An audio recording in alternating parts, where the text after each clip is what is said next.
Como que a gente enxerga a cidade e não apenas olha para ela? Esse é o tema do JuicyCast de hoje, e para falar sobre isso, eu trouxe um amigo e um convidado muito especial, um criador de conteúdo dos mais sagazes que eu conheço, para falar sobre esse assunto aqui no JuicyCast. Vou contar para vocês daqui a pouco quem é. Mas primeiro eu quero agradecer ao Juicy Hub por proporcionar que a gente possa gravar os episódios do JuicyCast aqui.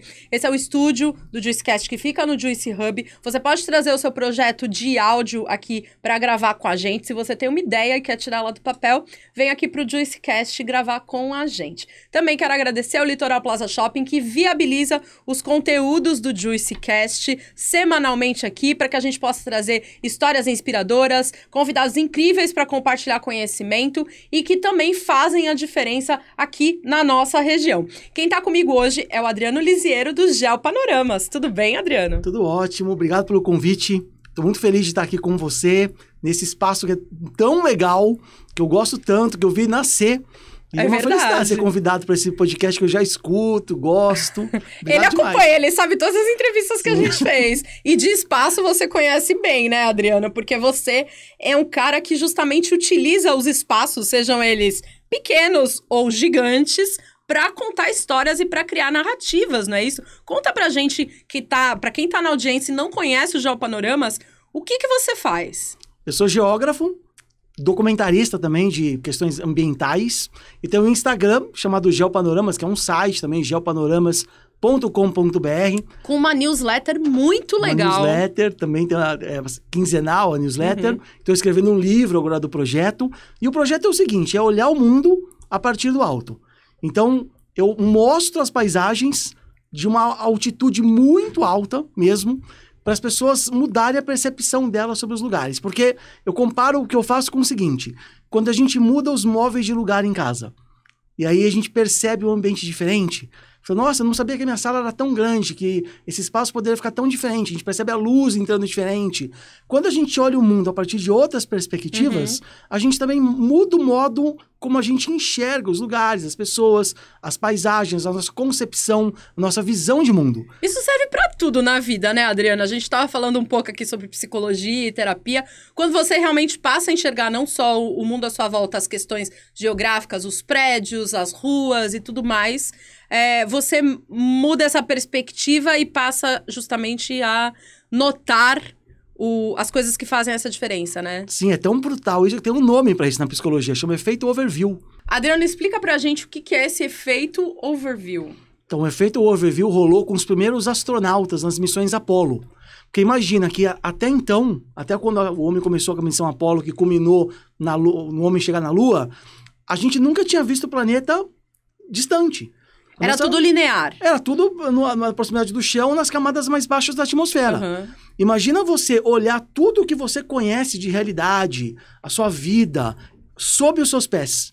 Foi isso que rolou com os astronautas. Quando eles viram o planeta Terra lá embaixo, né, toda a nossa existência reduzida a uma bola de rocha vagando pelo espaço, isso mudou, fez uma mudança cognitiva nas pessoas. E quando a gente tem esse distanciamento da paisagem, quando a gente olha as imagens de satélite, quando a gente olha o planeta bem do alto mesmo, reduzido, a gente tem essa mudança cognitiva, chamada efeito overview. E aí ela é uma mudança tanto que se ancora na tecnologia, porque sem a tecnologia nada disso seria possível, mas também é uma mudança, uma alteração cognitiva conceitual, filosófica, porque imagina, né, o que o cara que viu a Terra pela primeira vez, assim, desse ponto de vista, o que ele pensou? E hoje é uma coisa muito cotidiana pra gente, né, ver a Terra de cima.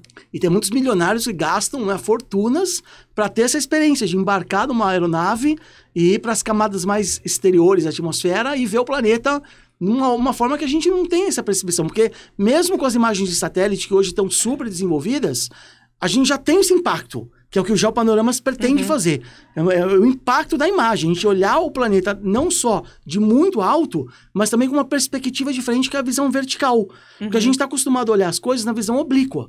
A gente não olha as coisas assim verticalmente, geralmente. A visão oblíqua é, tipo, linear. Aquela linear. O horizonte, né? O mapa, por exemplo, é a visão vertical. Quando a gente Tá. olha o mapa, a gente tá numa visão vertical. E é isso que eu faço. Eu pego as imagens de muito alto, imagens orbitais, imagens de satélite. Algumas são de drone, mas os satélites têm imagens impressionantes. E eu faço essa curadoria de imagens. Vou buscando lugares curiosos do mundo e mostrando esses lugares de uma outra maneira. Até mesmo lugares que a gente já conhece, como a cidade onde a gente vive. Quando a gente olha a partir do alto, numa perspectiva vertical diferente, a gente já começa a perceber coisas que a gente não percebe no nível do chão. É muito legal, porque então o Geopanoramas utiliza essa matéria-prima, essas imagens de satélite como matéria-prima, para mostrar o mundo de um jeito totalmente diferente, como a gente não está acostumado, né? E por que isso é importante para fazer esse shift de ponto de vista de uma forma didática, que é o que você traz para o conteúdo do Geopanoramas? O que a gente aprende com isso? Eu quero muito que as pessoas olhem uma paisagem e se vejam como se estivessem vendo o seu próprio retrato. Porque as paisagens são retrato da gente mesmo. Quando a gente olha uma paisagem, tem muita gente que fala, né? Quando a gente olha uma imagem de satélite, a gente não consegue enxergar o ser humano. Eu, como geógrafo, discordo disso. A gente consegue ver o ser humano. Não na sua forma, mas por meio das suas ações. As nossas paisagens são resultado das nossas escolhas, do que a gente está fazendo com o planeta. Então, a melhor forma de perceber isso é olhar a totalidade. Que é por isso que esse distanciamento, de olhar as coisas a partir de muito alto, dá essa possibilidade para a gente de ver a totalidade dos lugares. É uma questão de perspectiva mesmo, Sim, né? Perspectiva. E isso também ajuda a explicar o que está acontecendo com o mundo, o que aconteceu até agora e o que a gente pode fazer para evitar problemas, né, no futuro. Então, como é que você usa o passado, o presente e o futuro para construir essa narrativa no Geopanoramas? Uma das imagens que mais circulou no Geopanoramas foi sobre o caso de Brumadinho, né, quando estourou a barragem lá da Vale e destruiu o lugar. Então, por meio de uma sequência de imagens de várias datas, eu consegui contar essa história para que as pessoas não esqueçam desse crime que aconteceu no Brasil e que não deve ser jamais esquecido pelas pessoas. E uma forma legal de mostrar isso é por meio da construção de mini documentários com esse histórico das imagens do alto. Então eu contei essa história num vídeo curtinho, tá lá no meu Instagram, com a imagem da barragem de antes, depois, durante mesmo a lama passando. A tragédia, né? A tragédia toda. Então é uma forma da gente se sensibilizar, porque a gente tem uma visão do todo, da totalidade, e tem uma percepção melhor da tragédia que foi. E o mundo hoje é visual, é audiovisual, né, Adriano? E você utiliza muito bem essas ferramentas, e por isso que eu queria voltar um pouquinho no tempo para que você contasse um pouco os bastidores do Geopanoramas, né? Porque a sua formação é em geografia, você é professor também trabalha com educação. Mas você começou essa ferramenta, esse canal, para poder disseminar essas ideias, né? E como é que começou isso? Porque é bem diferente a personalidade, né? O professor e o criador de conteúdo parece que estão fazendo a mesma coisa, mas não é, né? Sim. Eu trabalho no mercado editorial. 12 anos já, escrevendo material didático. Eu tenho um site que está publicado há 12 anos, que é o Geografia Visual.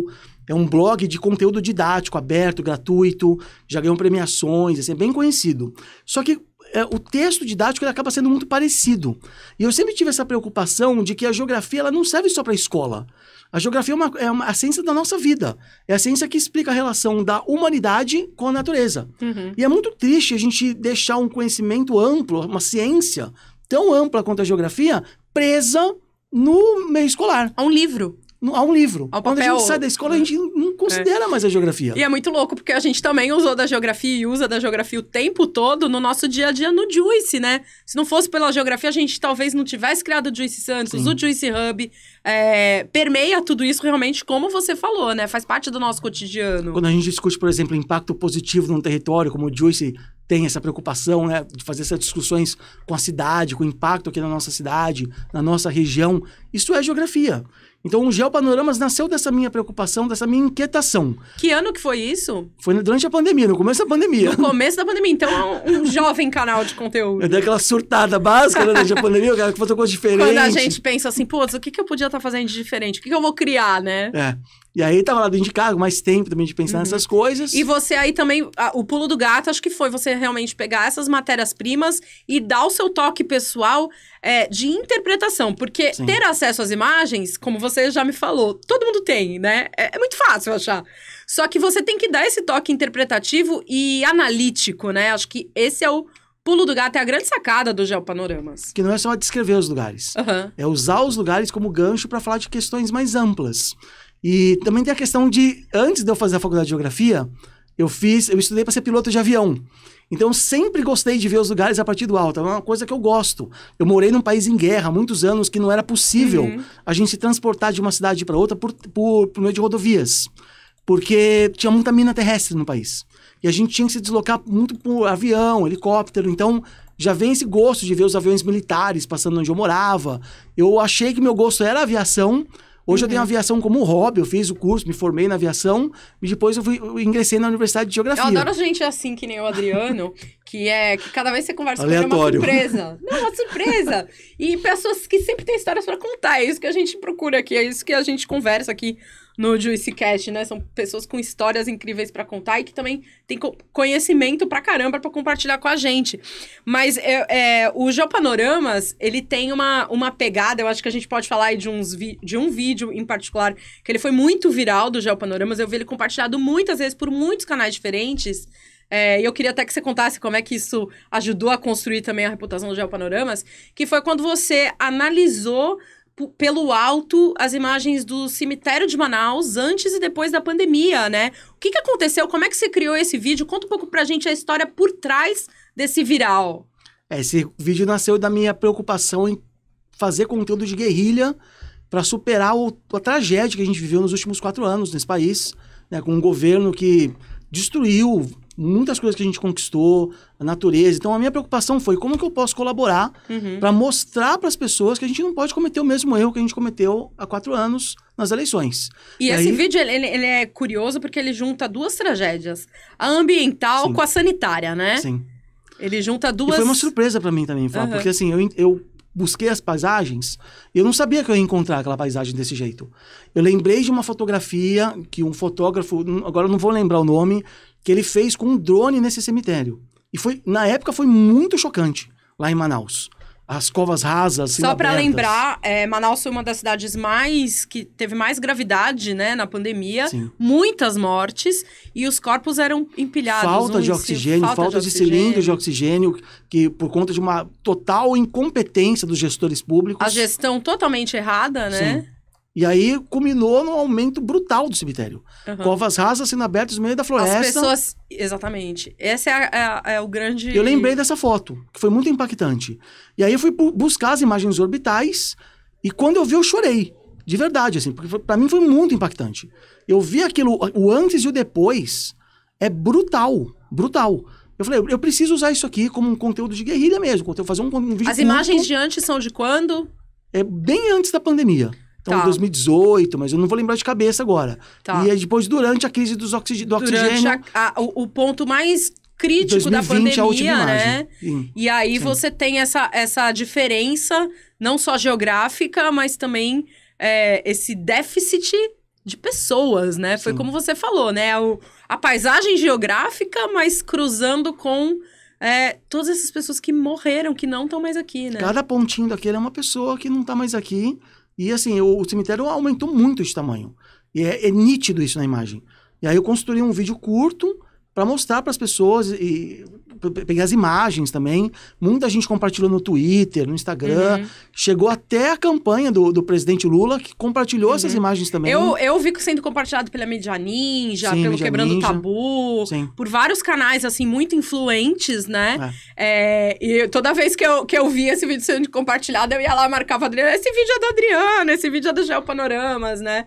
Dá o crédito pra ele, porque realmente você...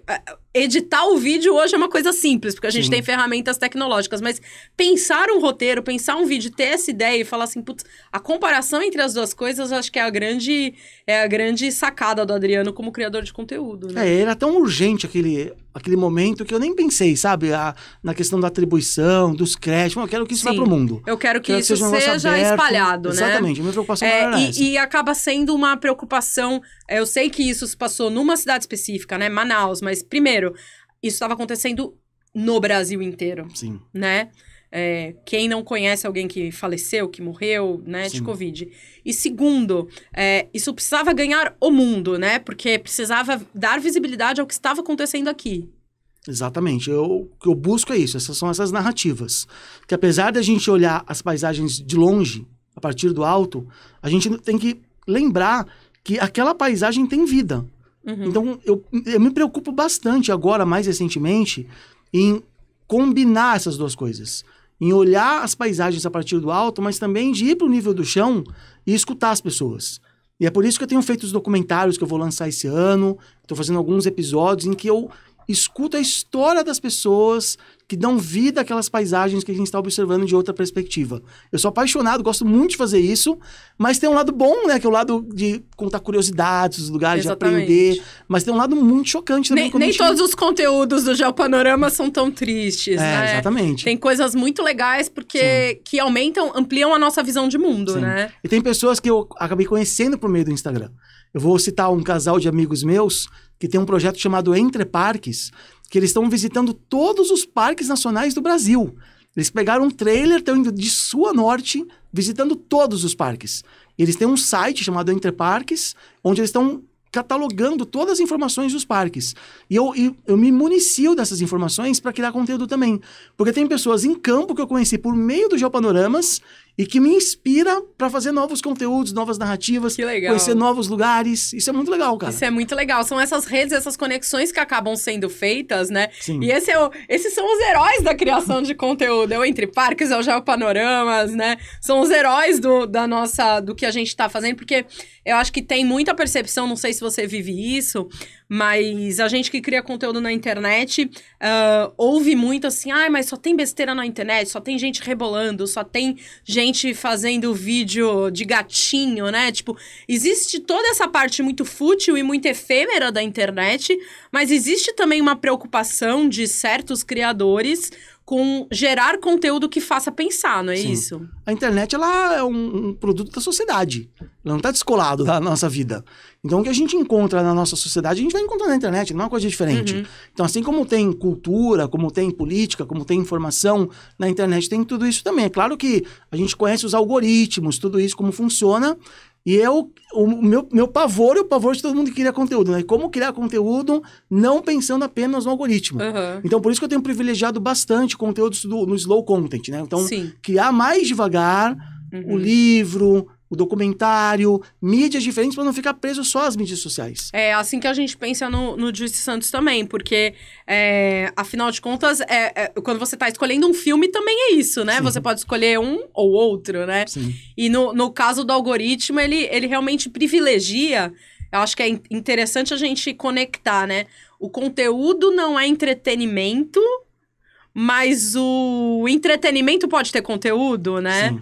Então, assim, o que você faz não é entretenimento, mas de uma certa forma ele tá embalado como um jeito de passar informação de uma forma mais leve com tecnologia, né? Com inovação, desperte a curiosidade também das pessoas. Porque Uhum. as imagens é a primeira coisa que a pessoa vai ver. E é legal essa dialética também entre a imagem chamar a atenção Uhum. e o conteúdo, algumas vezes, se eu começar a falar sobre o conteúdo, não vai chamar tanta atenção assim. Então, eu preciso falar às vezes, alguma coisa triste, mas em pensar numa imagem que vai despertar um interesse sobre aquele conteúdo. Então, fica meio tênue essa linha entre, né, o entretenimento e o conteúdo. Isso vem um pouco da sua atuação como professor, será?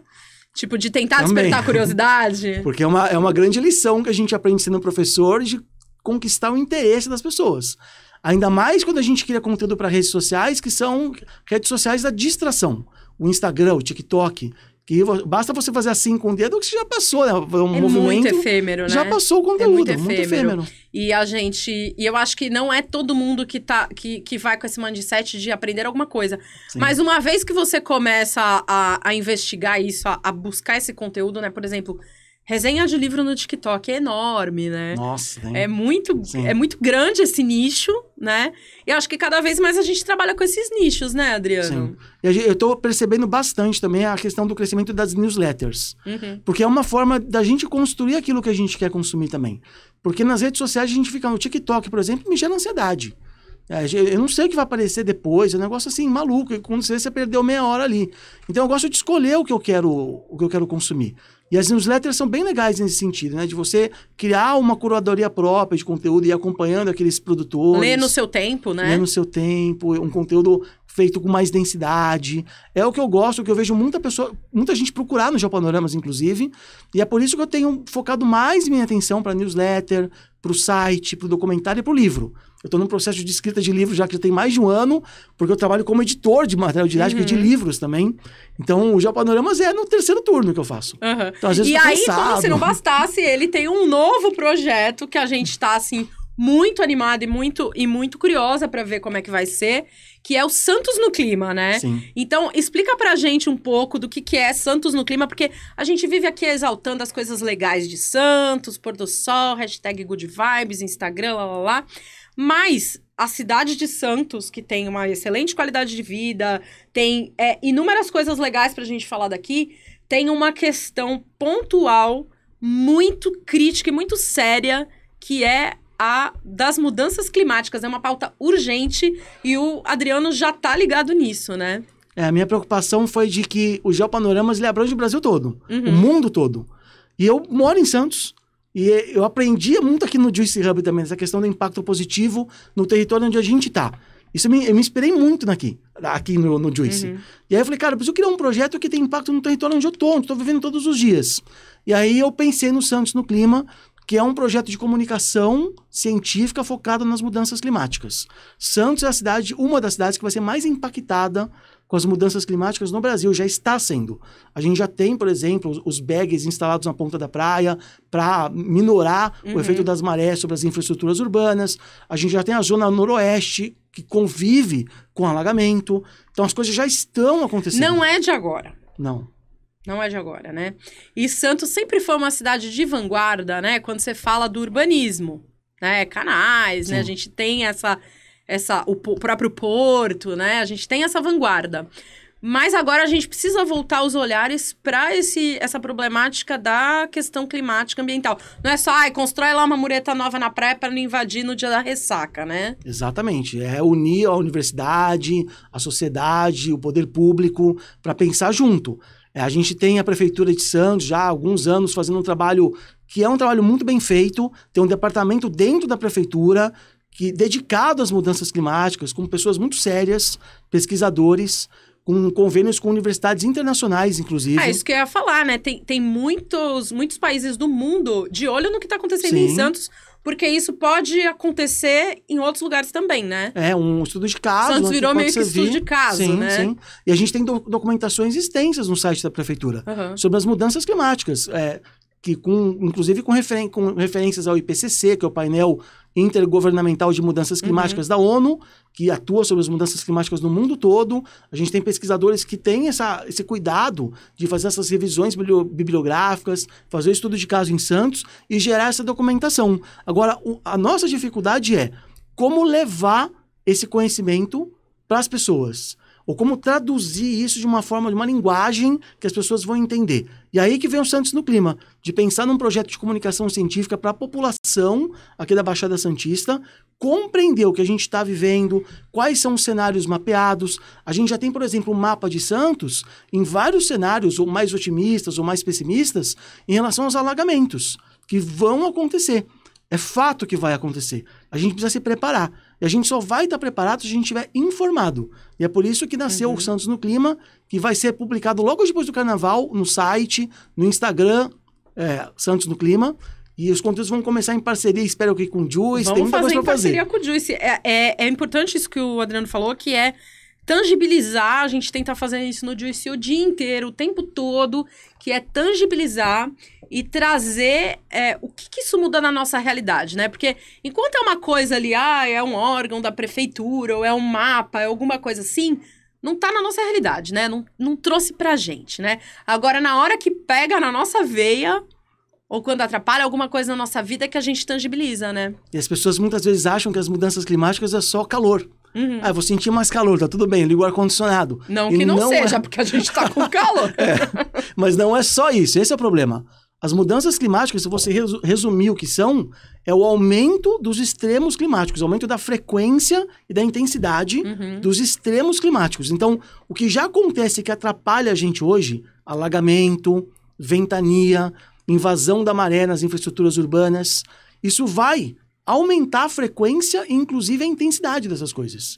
Então, imagina, são coisas que já nos incomodam, que já atrapalham a gente, sobretudo os mais pobres, e aí que a gente fala de justiça climática, que os primeiros a serem afetados serão as famílias mais pobres, isso no mundo todo e aqui em Santos, e a gente precisa saber para se preparar.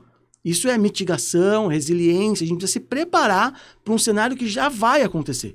Se a gente fizer a nossa lição de casa certinha, se a gente parar de usar combustíveis fósseis no mundo todo, que é uma coisa que a gente já deveria ter feito, a gente tem um cenário mais otimista das mudanças climáticas. Só que a gente sabe que a gente está muito longe ainda de fazer o que deve ser feito para combater as mudanças climáticas, para a gente não combater, mas no sentido de minorar os efeitos. A gente está muito longe disso. Então a gente está mais próximo... Você diz no Brasil ou no mundo? No mundo, no mundo. E a gente está muito próximo, então, de ter os piores cenários acontecendo.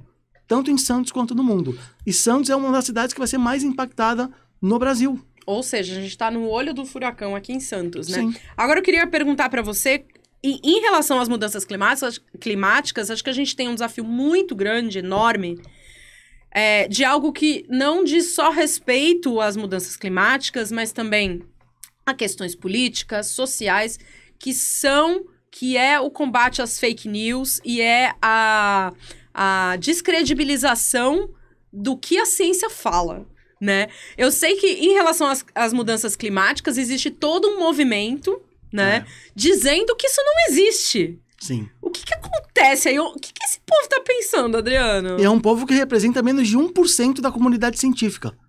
1%, É a galera que também 1%. acha que a Terra é plana, né? Nunca tiveram aula de geografia, né? 99% dos cientistas estão de acordo que as mudanças climáticas já são fato, que elas já acontecem e que a gente tem que se preparar para esse cenário. 99%. Isso é um dado do IPCC, da ONU.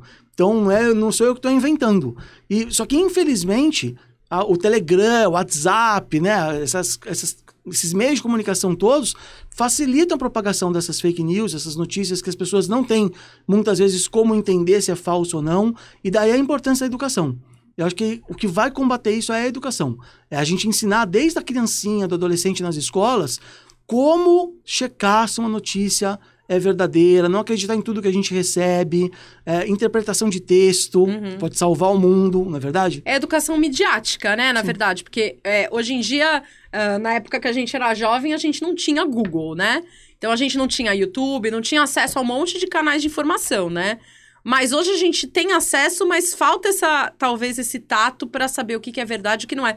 E às vezes a gente reconhece nas pessoas mais velhas a dificuldade de ter esse senso crítico, né? É verdade. Nas mais velhas e nas mais novas, Sim. né? Não é fácil, a gente sabe que não é fácil, que existe todo um movimento da mídia, inclusive, para checar as notícias, mas precisa ter esse cuidado. Em relação às mudanças climáticas, isso aí existe, mas a gente tem a sorte, sabe, Flávio? Eu comento com todo mundo isso. A gente tem a oportunidade de viver num município onde os gestores públicos estão preocupados com isso. Felizmente. Porque a gente viu nesses últimos 4 anos o que é ter um governo negacionista. A gente viu o resultado disso. E felizmente aqui em Santos, a gente tem estudos sérios, a gente tem um departamento de mudanças climáticas, a gente tem muita publicação disponível para a sociedade. E isso é uma grande oportunidade para a gente se preparar para esses cenários. E aí a gente tem que agora evoluir, não retroceder, não é verdade?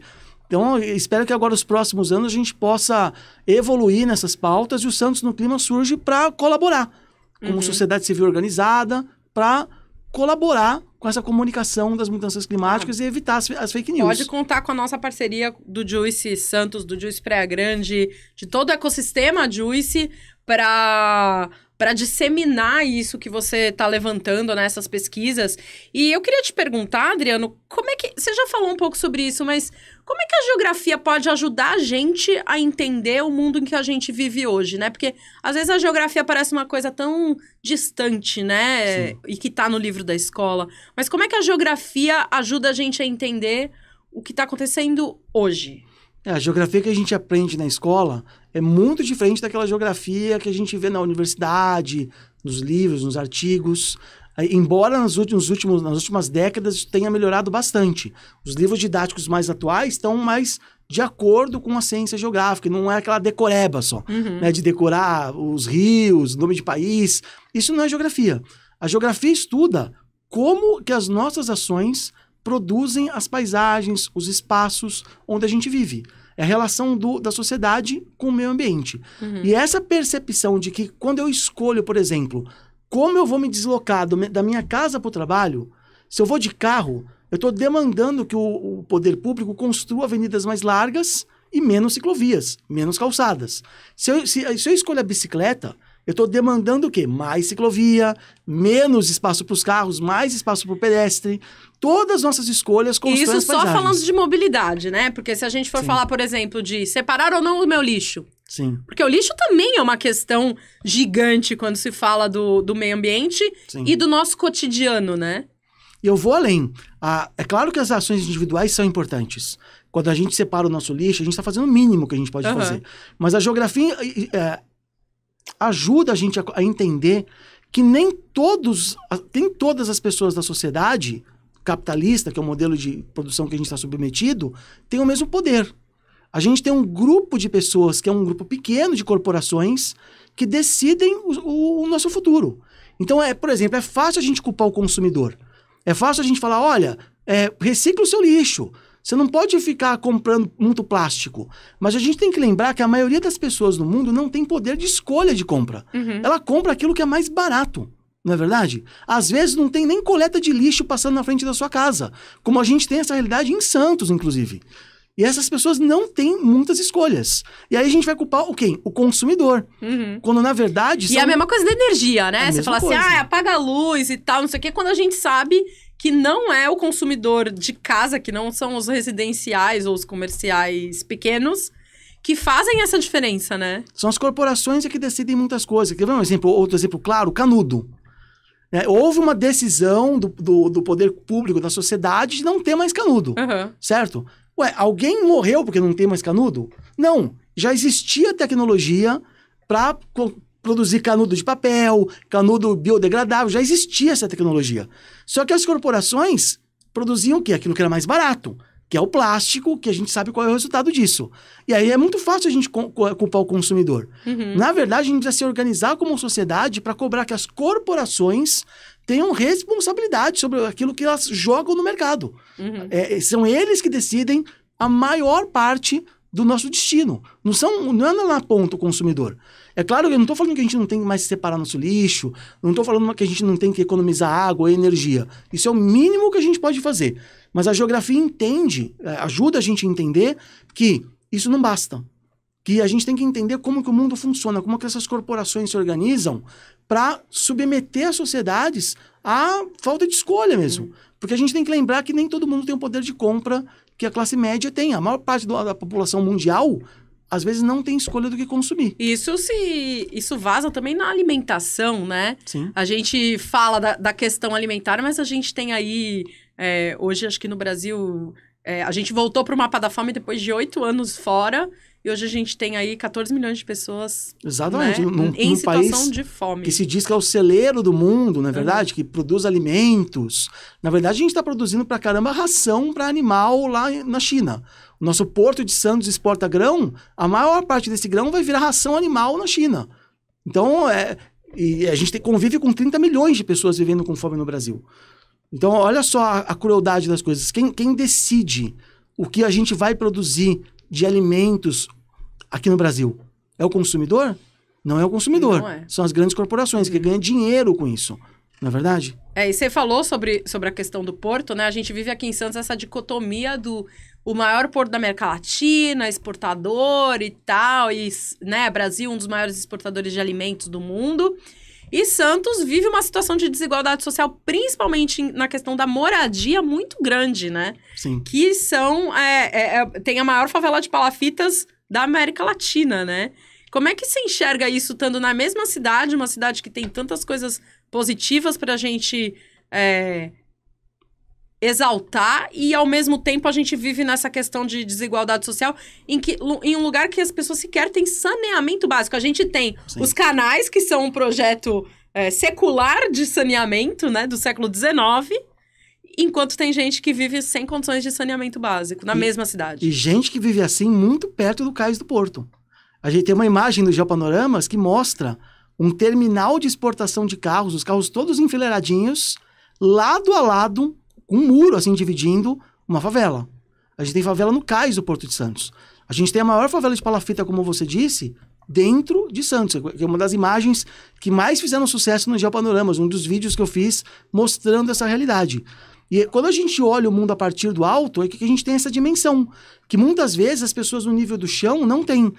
Um dos comentários que eu mais recebi quando eu publiquei esse vídeo sobre o dique da Vila Gilda, que é essa palafita enorme em Santos, foi, isso não é Santos, isso é São Vicente. Como se resolvesse a situação, ser de um município ou de outro, mas as pessoas sequer conheciam aquela realidade. E muitas vezes as pessoas, quando estão caminhando na praia também, veem aquele lixo na praia e falam que o turista que joga. Mas, na verdade, quem sai para surfar, quem pega a canoa havaiana, vê que esse lixo é lixo doméstico. Que a água que passa lá na palafita, ela deságua na nossa baía aqui em Santos. E traz esse lixo por falta de coleta de lixo nesses lugares, que muitas vezes não dá nem para acessar as casas por conta das ruas serem muito estreitas, sobre madeira. Então, esse lixo que chega na nossa praia... Se você nunca viu uma imagem dessas, procura aí. Dique da Vila Gilda, olha no Geopanoramas... Porque realmente é algo que impacta muito, né? Sim. Visualmente. Sim. E a gente tá aqui também para dar visibilidade para esses lugares da Santos escondida, né? Não dá para falar que é a Santos invisível, porque ela não tá invisível. A gente sabe que ela existe, né? Exatamente. E isso fica perceptível quando a gente confronta o território a partir do alto. Quando a gente olha o território assim, que a gente vê como a contradição se instala. O capitalismo é um sistema contraditório. Ele vive da contradição. Para o rico existir, ele precisa do pobre, da força de trabalho.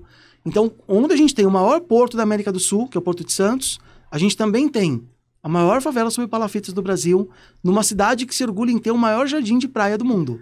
Então, é uma coisa surreal. A contradição está instalada no nosso território. Isso fica mais perceptível quando a gente olha as paisagens do alto. E esse é o meu objetivo no Geopanoramas. De mostrar, evidenciar essa contradição. E é também da consciência, né? Eu acho que oferecer consciência sobre tudo isso, né? Sim. Às vezes não vai ser na nossa geração que isso vai mudar, mas a gente precisa ter consciência e saber que isso existe do nosso lado, né? Saber que existe é a primeira coisa, não é verdade? Porque tem gente que nega a realidade. Não é só o desconhecimento, mas é negar a realidade. O fato do lixo na praia, para mim, é um exemplo típico aqui de Santos. Muita gente aqui em Santos não sabe dos problemas que a gente tem na nossa região. A gente vive num dos lugares com uma das piores qualidades ambientais do nosso país. A gente tem um passivo ambiental de Cubatão que está decantado no sedimento, na areinha que fica lá no fundo do canal do Porto. Todos esses contaminantes que foram gerados na década de segredo, 80, né? Tá lá guardadinho no sedimento. E quando a gente precisa dragar o canal do Porto... Existe uma questão da cava subaquática, né? Isso, lá de Cubatão. Que é um conteúdo do Geopanoramas também. Explica aí o que é isso pra gente. A cava é o seguinte, é um lugar dentro da água, cercado por uma tela, porque o porto precisa ser dragado para aprofundar o canal do Porto para os navios maiores entrarem. E aí, para esses navios maiores entrarem, a gente tira a areia do fundo e precisa jogar essa areia em algum lugar. E um dos lugares que a gente tem jogado essa areia é numa cava dentro da água, num lugar cercadinho, essa areia contaminada. Por que contaminada? Porque todo aquele poluente que vem de Cubatão há décadas decantou e ficou preso lá no sedimento. Quando a gente puxa esse sedimento, ele está contaminado. Então a gente já está jogando isso dentro de uma cava que já foi alvo de CPI aqui no estado de São Paulo. E não é só uma. Tem projeto para construção de outras. Perto da Vila dos Pescadores. Perto de lugares onde as pessoas vivem do pescado. Num contexto onde o custo dos alimentos está altíssimo. E as pessoas precisam pescar para sobreviver. Então nós temos contaminação dos pescados. Tem muitas pessoas estudando isso na nossa região, nas universidades. A questão do pescado, dos contaminantes. que vão se bioacumulando e chegam até a gente. Ou seja, isso não impacta apenas diretamente a comunidade ligada àquela área, Não. mas sim a sociedade inteira, uma cidade, um país, Sim, né, sim. inteiro. Se a gente pegar o fio de cabelo das pessoas que comem pescado aqui em Santos e medir metal pesado, todas essas coisas, vai aparecer. Tem estudos aqui na nossa região sobre isso. E aí também essa é a minha preocupação, de fazer essa comunicação científica, sair da universidade e chegar na comunidade. As universidades têm feito um trabalho legal, cada vez melhor nesse sentido, mas isso não é atribuição só delas. Acho que a sociedade também, a gente que tem criador de conteúdo, tem essa responsabilidade também, sabe? De abrir esse canal entre a universidade e a sociedade, é o que eu tenho buscado fazer aqui na nossa região, né? Para gerar esse impacto positivo e conscientização das pessoas. É uma técnica ou uma ideia de simplificar, mas não tornar simples, né? Sim. Apenas simplificar a linguagem e o conceito para que todo mundo possa entender isso, né? Democratizar mesmo, Tornar né? acessível aquela informação que muitas vezes está numa linguagem técnica, uma linguagem que ninguém é obrigado a saber, né? Porque ninguém é geógrafo, biólogo, oceanógrafo. A sociedade precisa. Um dos produtos da universidade é justamente munir a sociedade de informações, de conhecimento. Esse é o valor da universidade, que foi tão atacada, né, nos últimos anos, porque a gente precisa de mais divulgação científica. A gente combate desinformação com informação de qualidade, com comunicação, com aumento da oferta desse tipo de conteúdo. Então, é uma estratégia que eu tenho tentado dentro do Geopanoramas e também com o Santos no Clima, com a ajuda do Joyce, com a ajuda de muita gente bacana que tem contribuído com esse trabalho. Legal. A gente tocou um pouco no assunto do porto, né? Do maior porto da América Latina tá aqui em Santos, e você falou sobre a dragagem, né, do porto, e isso se conecta com uma pergunta da nossa audiência. A gente perguntou lá no Instagram do Joyce Santos, @JoyceSantos. Quando a gente falou que ia entrevistar o Adriano, quando eu falei que ia entrevistar o Adriano aqui hoje, perguntei se vocês tinham alguma questão para trazer para esse podcast, e a Nassi Otto mandou, sim, 2 perguntas. Ela pediu para você comentar os novos navios grandões que têm entrado no Porto de Santos e qual é o impacto que isso vai gerar e causar, não só para a cidade, mas para o meio ambiente nacional, brasileiro, de uma forma geral. É bem legal essa pergunta. É um tema que eu me interesso bastante. Tem pesquisas, eu vou citar uma das pesquisadoras que foi minha orientadora na USP, a Rita de Caçariza da Cruz, que tem uma pesquisa sobre geografia portuária que trata sobre o gigantismo dos navios. Como que os navios, ao longo dos anos, têm ficado cada vez maiores. A gente que mora aqui em Santos sabe disso. A gente vê os navios cada vez maiores passando aqui. E como que os portos precisam se preparar para essa realidade. O Porto de Santos é um porto que fica, a gente chama de onshore, né? Um porto que fica dentro aqui do nosso canal do porto, abrigadinho dos efeitos do mar. Então a água lá fica mais paradinha, os navios conseguem acessar. Só que a gente tem um problema aqui, que é o assoreamento do canal do porto. E por que esse assoreamento existe? Porque os rios trazem os sedimentos, a areia, naturalmente, que vai se depositando nesse canal, mas também por conta da retirada do mangue. O mangue, ele vai prendendo os sedimentos que são trazidos do interior e faz com que o assoreamento não aconteça tanto. Ou seja, a natureza já tá lá fazendo seu trabalho, aí vai Exatamente. lá um abençoado, né? Vai lá uma... E aí fica raso o tira... canal. E os navios não conseguem acessar. Com esse contexto dos navios ficarem cada vez maiores, o problema se acentua. Quando a gente olha os portos, por exemplo, da Roterdã, os portos da Europa, a gente vê que os navios que estão acessando esses portos são maiores que os navios que acessam o Porto de Santos. E que esses navios grandes, enormes, os maiores navios que tem já no mundo, já estão começando a chegar aqui em Santos. E isso é um problema, porque eu lembro, né, que alguns navios chegaram aqui e tem que parar tudo.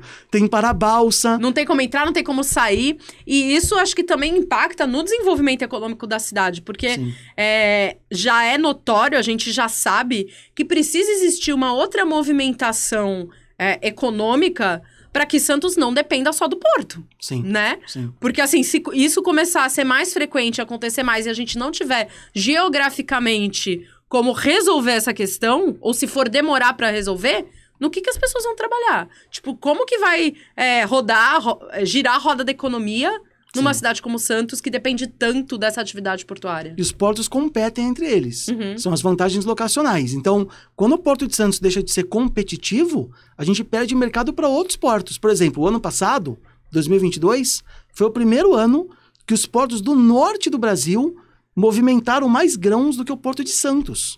É a primeira vez que isso acontece. Por vários motivos. Tem a ver também com a questão do calado, aqui que os navios não podem sair muitas vezes cheios por conta da dragagem, mas também porque a fronteira agrícola do Brasil, que é o avanço do agronegócio sobre os sistemas naturais, que é o Brasil um dos maiores exemplos desse avanço, está cada vez mais para o norte. A gente já está plantando soja onde era floresta amazônica. E esses portos do norte ficam mais próximos desse contexto, desses lugares. E são mais competitivos, passam a ser mais competitivos do que o Porto de Santos. Então a gente tem essa preocupação também. Os navios que carregam container estão cada vez maiores.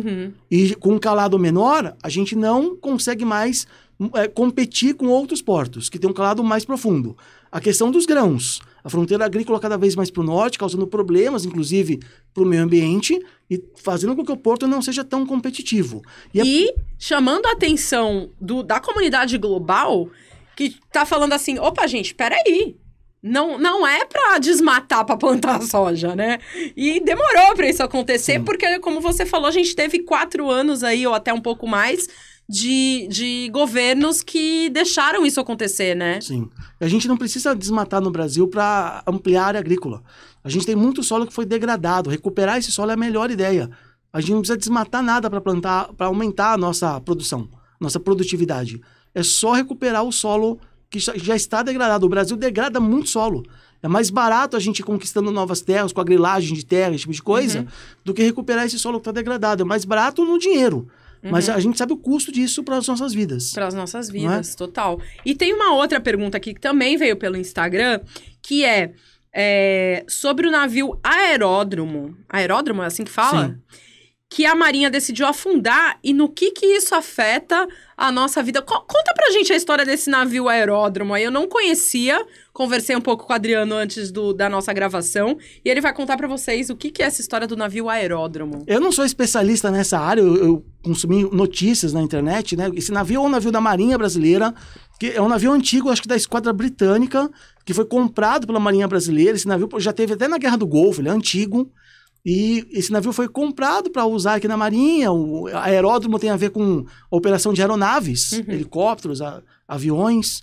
E esse navio já ficou ultrapassado e foi mandado para a Turquia. Você sabe quanto tempo tem isso? Acho que foi uns 10 anos, mais ou menos, se não me engano. Então não vou precisar. Um navio sucata, vai? É uma sucata, exatamente. Uma sucata. E na Turquia, inclusive no Geopanoramas tem um conteúdo sobre isso, dos lugares onde os navios vão para morrer. Então, os navios vão para lá... eu já vi esse vídeo, é excelente. Eles são desmontados para serem reciclados, porque os componentes do navio valem muito dinheiro. Só que esse navio em específico tem um problema. Ele tem um contaminante radioativo, que é o amianto. Ele é extremamente contaminante. E ele não pode ser mandado para qualquer lugar. E a Turquia recusou, então, esse navio, por conta do potencial de contaminação dele. E aí, esse navio teve que voltar para o Brasil, não podia atracar no Brasil justamente por conta desse problema, e ficou dando voltas em alto mar, aqui no mar territorial brasileiro. E o ano passado ficou aí vagando, praticamente como um navio fantasma. É literalmente um navio fantasma. É um navio fantasma. E aí a Marinha, esse ano, assumiu o controle desse navio, para dar um jeito nele, e a última notícia que eu li é que a Arábia Saudita quer comprar o navio por 30 milhões, acho, de dólares. Mas parece que a Marinha recusou a proposta, e quer afundar o navio. Isso é muito perigoso. Porque, tá bom, tá longe da costa, mas vai contaminar uma área gigantesca do mar. É um absurdo que isso aconteça. Então a gente precisa decidir o que fazer com esse navio para não gerar ainda mais contaminação, né? Nossa, que história bizarra. É bizarro. É muito bizarro. E quando a gente pensa, como você falou, né? Ele não tá perto da costa, mas parece que a gente tá pensando só no nosso umbigo, né? Sim. Exatamente. Parece que, assim, quem tá lidando com esse problema tá pensando só na solução de curto prazo e só no seu umbigo. E se a gente pensar que o oceano é o maior provedor de recursos naturais que a gente tem no mundo todo, a gente vai contaminar esse maior provedor de recursos naturais cada vez mais. Ele já está contaminado com lixo. Se você faz uma viagem do Brasil para a África, você vai encontrar lixo no caminho todo, praticamente. Por conta do giro oceânico, né? Então, o oceano se movimenta, ele não fica parado. E esse lixo, ele se movimenta junto. Então tem lixo no mar inteiro, em todos os oceanos tem lixo. Tem ilhas de lixo, tem uma ilha gigantesca de lixo no Pacífico, que infelizmente não tem imagem orbital ainda de qualidade para mostrar, mas quem sabe no futuro tenha.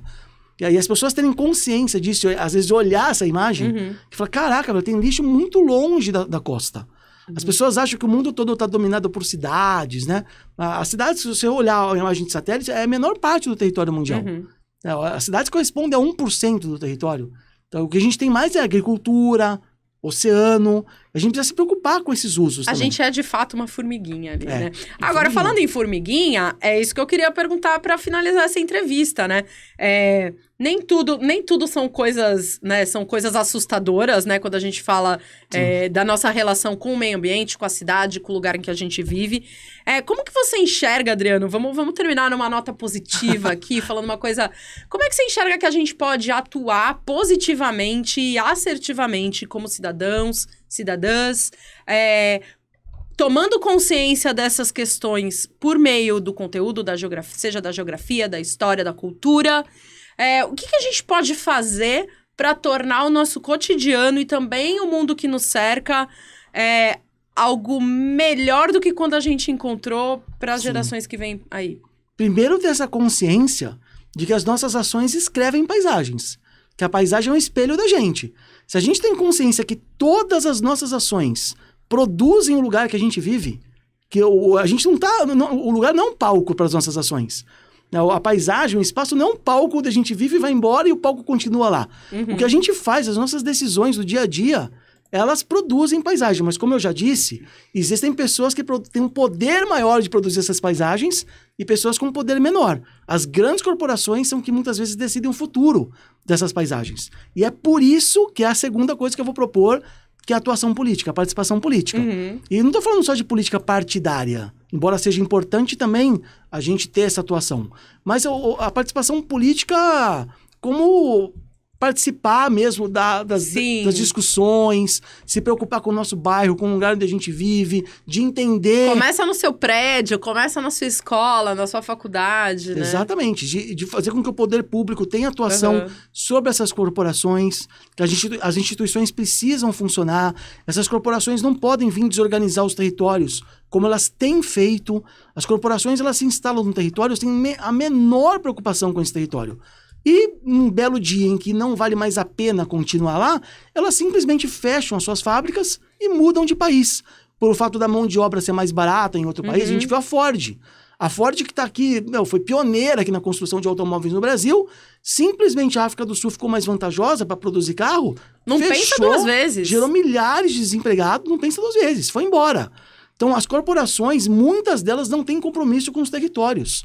Então é muito importante que a gente tenha essa consciência e que por meio da nossa participação política cobre o poder público por meio da legislação, para que a gente se organize como sociedade e tenha esse cuidado na gestão do território, que não está apenas sob responsabilidade das corporações, mas sobretudo da gente. Então, são essas duas coisas. O Rafael já esteve aqui sendo entrevistado, falando de política. Um podcast maravilhoso que eu indico que as pessoas assistam aqui no JuicyCast. Porque do Rafael Moreira, que é cientista político. Porque também ele fala coisas bem legais e dessa participação que a gente precisa ter mesmo na sociedade. Dessa atenção política e que não necessariamente é partidária, né? Sim. E que a gente, no Juicy, fala muito sobre isso, porque as pessoas falam assim, não sabia que vocês...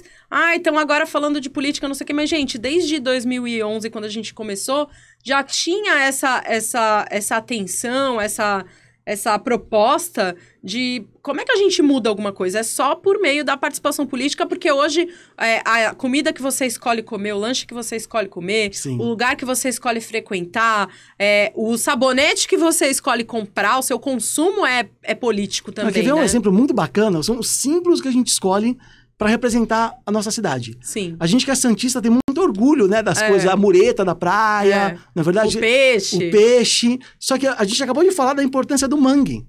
O mangue é o ecossistema da nossa cidade. A gente precisa se orgulhar do mangue e saber qual é a importância dele. Se a gente entra no mangue aqui na Baixada Santista, a maioria está tomado por lixo. É triste de ver. E o mangue é um símbolo de Santos, não é só o peixe, não é só a mureta da praia. Quando a gente escolhe quais são os símbolos que a gente vai se importar, isso é política também. Não é só política partidária. São essas escolhas que a gente faz, escolhas simples. Isso é política, isso comunica coisas, não é verdade? Isso cria movimentos, né? Você falou do mangue, né? A gente viu em Pernambuco que o próprio mangue, a própria periferia que nasceu em cima do mangue, gerou um movimento cultural. A gente vê isso, né? Em outras cidades, outros municípios, outros países. E a gente talvez não tenha feito isso ainda, essa lição de casa aqui dentro da nossa própria cidade, do nosso território, como o Adriano gosta de falar. Foi um papo super legal com o Adriano, mas eu recomendo que antes de vocês fecharem essa aba desse vídeo, sigam o Geopanoramas, porque o conteúdo que ele faz é maneiro demais e não só ele serve para te gerar curiosidade, mas para fazer você pensar, né? Mas também para despertar aquele sentimento de inquietação e de inconformismo, né, Adriano? Acho que isso é muito importante, a gente tenta fazer isso no Juice também. É uma forma de viajar. Uhum. A gente, quando viaja, aprende com culturas novas, com lugares novos. E hoje a tecnologia permite que a gente se mantenha viajando constantemente. Por meio da literatura, por meio das imagens dos lugares, essa curadoria que eu faço de imagens a partir do alto. Então, eu acredito que o Geopanoramas tem essa intenção de não trazer só os problemas do mundo, mas de manter a gente viajando nos lugares, conhecendo culturas novas, paisagens novas, outras formas de viver, alternativas. Então, é um conteúdo de curiosidade também. Então, é isso, gente. Viagem sem sair do lugar, viagem pelo celular, com o Geopanoramas com o Adriano. Muito obrigada por ter vindo até aqui, conversado com a gente, batido esse papo com a gente. E aguardem mais projetos conjuntos entre Juice e Geopanoramas. Obrigada ao Juice Hub, obrigada ao Gustavo Nascimento, que está operando áudio e vídeo hoje aqui no JuiceCast. Obrigada ao Juice Hub por receber a gente. Obrigada ao Litoral Plaza, que viabiliza os nossos conteúdos semanais aqui no JuiceCast. Lembrando que a gente também tem o projeto Juice Voices, que traz matérias diárias para você, conteúdos rapidinhos, pílulas de matérias bacanas que já foram publicadas no Juice Santos, agora em formato de áudio.